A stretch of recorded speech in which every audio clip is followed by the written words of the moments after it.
আজকে একটা বিশেষ দিন, আমাদের সকলের গর্বের দিন। আমরা যারা সঙ্গীতের সাথে যুক্ত রয়েছি, সঙ্গীতের একটু চর্চা করি।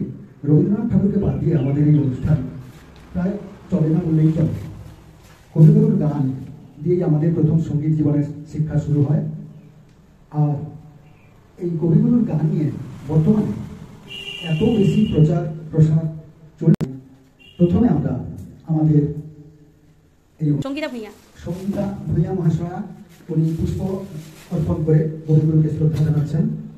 আর সেই সঙ্গে আমি বলবো, আমরা যারা ছাত্রছাত্রী আছি আমরাও একটু করে ফুল নিয়ে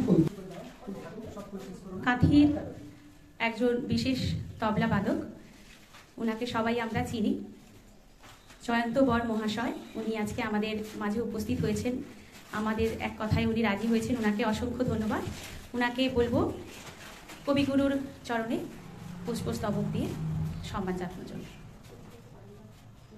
সবাই করতালি দাও।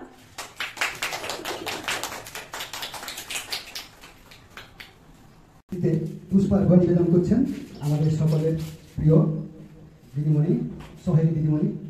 ওনারই আয়োজনে আজকে আমাদের এখানে বসা, আমাদের খুব ছোট্ট আয়োজন। ছাত্রছাত্রীরা পুষ্পার্ঘ্য নিবেদন করছে। আমার অনেক পুরনো দাদা বন্ধু, যার সাথে বহুদিনের আমার পরিচয়, কার্তিক দা উপস্থিত হয়েছেন। আমরা অনুরোধ করবো কার্তিক দাকে কবিগুরু রবীন্দ্রনাথ ঠাকুরের প্রতিকৃতিতে পুষ্পার্ঘ্য নিবেদন করে আজকের অনুষ্ঠানে শ্রদ্ধা জ্ঞাপন করার জন্য। কার্তিক দা পুষ্পার্ঘ্য নিবেদন করছেন কবিগুরু রবীন্দ্রনাথ ঠাকুরের প্রতিকৃতিতে। হাতের খেলার সময়